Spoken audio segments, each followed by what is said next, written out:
It's a pretty big privilege to have one of these, isn't it? I wonder when you last used your passport. And I wonder if you're like me, when you're asked to show it at customs or immigration, you feel guilty. I mean, where does that come from? I'm a law abiding citizen, I've got nothing to hide, but whenever I'm asked to show my passport for whatever reason, I feel guilty. Incredible privilege to have. Too often we take it for granted. The question, when did you last use it, is perhaps an easy one to answer. Harder is, when will we use it again? Thank goodness this one's dated till about 2028, I think. So hopefully by then I'll have a chance to use it. As we continue to think about the Lord's Prayer, we're at the bit where we pray, Thine is the kingdom, the power, and the glory. And a bit like this, those words are about identity, about citizenship. They remind us that our citizenship is both in this world, in this nation, in this kingdom, but also in another. We have, if you like, a foot in each camp with our eyes firmly fixed on heaven. It's about identity, the kingdom. It's about resources, power, and it's about the end, the aim, or the goal, God's glory.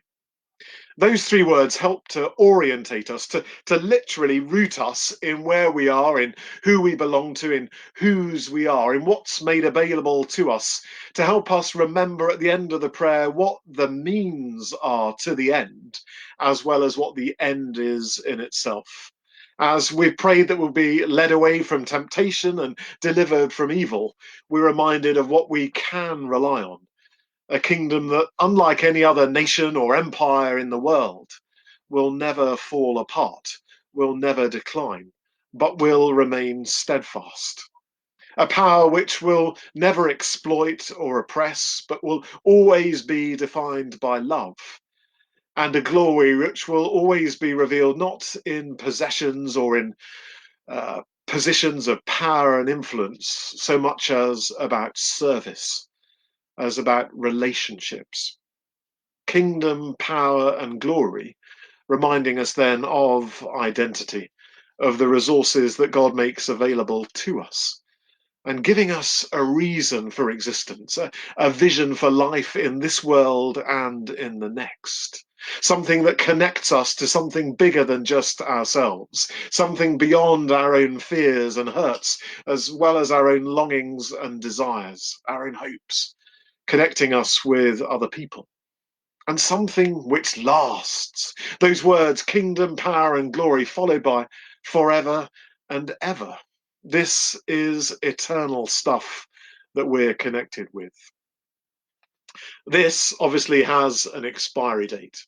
All of that stuff that we're talking about has no expiry date. It's eternal, forever and ever. Well, tomorrow we'll be thinking about the last word of this prayer. I won't say it today. It will come to us tomorrow as we think about how this prayer ends and about how that connects us with people down through the ages and right around the world. But for today, our Father who art in heaven, hallowed be thy name. Thy kingdom come, thy will be done on earth as it is in heaven. Give us this day our daily bread, and forgive us our trespasses, as we forgive those who trespass against us. And lead us not into temptation, but deliver us from evil. For thine is the kingdom, the power, and the glory, forever and ever. See you tomorrow.